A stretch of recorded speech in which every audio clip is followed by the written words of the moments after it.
एक आपको मैं और ज्ञान की बात बताऊं।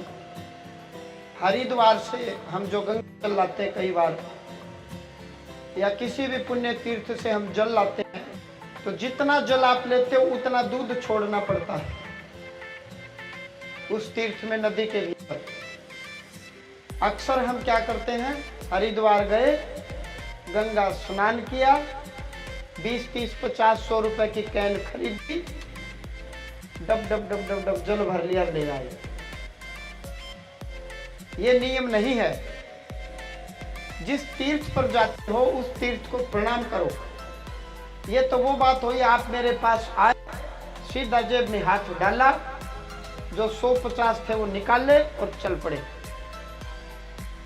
हरिद्वार में गंगा माई के चरणों में जाकर के गंगा माँ को प्रणाम करें, नमस्कार करें, पुष्प इत्यादि अर्पित करें, और फिर जितना जल आप लेना चाहते हो उतना दूध छोड़ें। 1 लीटर जल ले रहे हो तो 1 लीटर दूध छोड़ें, ये मर्यादा है। 10 लीटर जल ले रहे हो तो 10 लीटर दूध छोड़ें, जलीय जीव के लिए। 5 लीटर जल ले रहे हो तो 5 लीटर दूध छोड़ें। उसके अलावा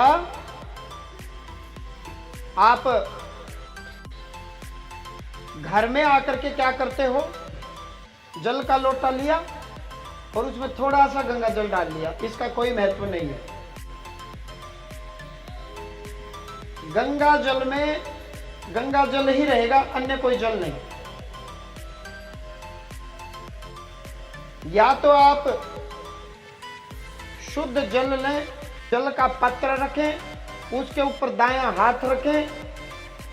मंत्र तो आपको आता नहीं, गंगे च यमुने च गोदावरी च, तो केवल आप एक प्रार्थना करें, उस जल के पात्र पर दायां हाथ रख के अपनी लैंग्वेज में, अपनी भाषा में, कि मैं गंगा माँ को, यमुना माँ को, सरयू माँ को, सभी तीर्थों का आह्वान करता हूँ या करती हूँ।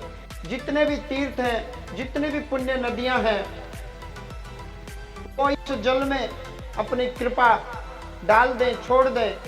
ये जल गंगा जल हो, यमुना जल हो, सरस्वती का जल हो, सरयू का जल हो, इस जल में ऊर्जा हो, इस भावना के साथ। और यदि गंगा जल, केवल गंगा जल की छिट्टे लगाओ, तो पहली गलती तो हम क्या करते हैं, हरिद्वार से बिना दूध छोड़े अपनी मर्जी से जल ले आते हैं और घर में ला करके नॉर्मल जल में वो जल मिला देते हैं।